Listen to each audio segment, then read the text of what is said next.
The galaxy map stops at human space, and no one dares to ask why. Every map has edges. But only one edge looks back. The galactic archive was infinite. Every known world, every star, every empire.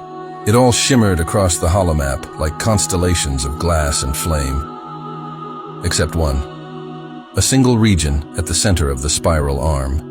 Sector Soldedgrey, unlabeled, a silence carved into starlight. Archivist Telar of the Orun Collective was young, curious, and, most dangerously, unafraid of questions. "Why?" he asked one evening, pointing at the void. "Does the map stop there?" The elder archivists shifted uncomfortably. Some lowered their eyes, others pretended not to hear. Finally, one old keeper whispered, "Because it's human space." Telar frowned. And we do not speak of it." He didn't understand. Every race had borders. Every empire had rules. But fear? Fear of a people not seen in generations? That was something else. So he began to dig. The first record he found was dated Cycle 8742, long before his birth. A council meeting, transcribed in panic. The humans have isolated themselves. Their fleets withdrew. Their colonies went dark. Then, the stars around them changed. The document ended there. No explanation, no images, just a final note. Contained the silence. Telar kept reading. More fragments. An intercepted transmission. Static drowned from a Virex Explorer. Entered human border. No signal. Stars rearranging. "Gods, they're watching! End of file. No return signal." No wreckage found. Just gone. Telar presented his findings to his mentor, Archivist Virla, whose eyes clouded with dread. "You searched the Black Archives," she whispered. "You shouldn't have. But what are they hiding?" Telar pressed. "Not hiding," she said softly. "Protecting." She led him to the deepest chamber, where the galaxy kept its forbidden things. Behind layers of shielding and sacred seals lay a single star map, glowing faintly blue at its heart-burned sol. "Long ago," Virla said, "the galaxy tried to conquer the humans. They were fragile, young, barely spacefaring, but they learned fast.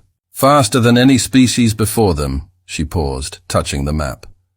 "When they built their first faster-than-light engine, the stars themselves bent closer. No one knows why," Telar frowned. "You speak like they were." "Divine, not divine," she whispered. "Determined." The records said the war against humanity lasted only 7 days. No fleets remained afterward, on either side. Just drifting metal and radio ghosts whispering through vacuum. "Do not return! The galaxy obeyed, for centuries, and humanity!" They simply went quiet, their colonies folded inward. Their signals faded into static, until no one could tell if they were dead or waiting. Telar was obsessed now. He petitioned to journey there himself, into the gray zone of the map.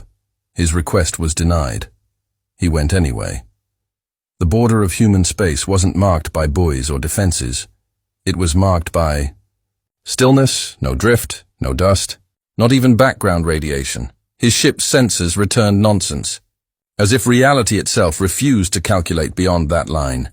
"Initiate scan," he commanded. The console flickered.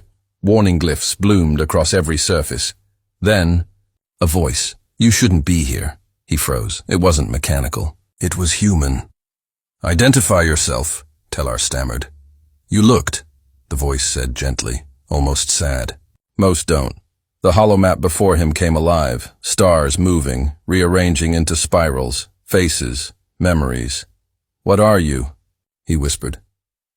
"We are what happens when curiosity meets consequence," the voice replied. "We asked the universe questions it wasn't ready to answer." And the universe answered back. Images filled the viewport, planets orbiting impossible geometries, light bending around human-made stations that pulsed like hearts.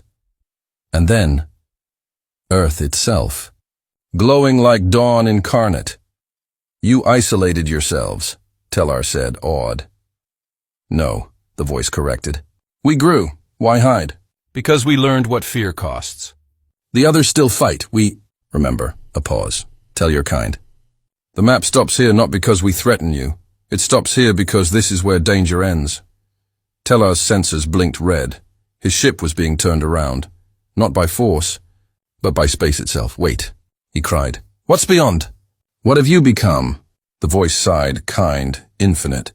The same thing we always were. Just more. The stars folded inward. Light vanished, and Tellar found himself adrift. Back on the safe side of the border, his logs showed 0 time elapsed. His memory, centuries. When he returned, the council interrogated him for days. He told them everything. They sealed the report. From then on, every galactic chart included one unchanged line. Here lies human space. No navigation permitted.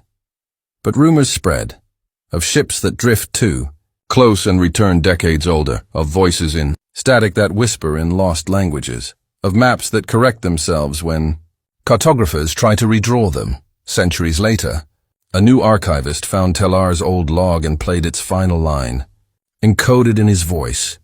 If you're hearing this, remember, the maps don't stop at human space because we fear them. They stop there because the universe itself does. And somewhere, far beyond that gray silence, a child on Earth looked up at the night sky, reaching out to draw the stars with their finger. As they did, the constellations shifted, just slightly, as if the cosmos leaned closer, listening. The galaxy learned to fear the dark. Humanity learned to light it, and sometimes, the brightest lights must live behind the deepest shadows. The galaxy map stops at human space, and no one dares to ask why. Maybe it's not fear keeping them out. Maybe it's mercy.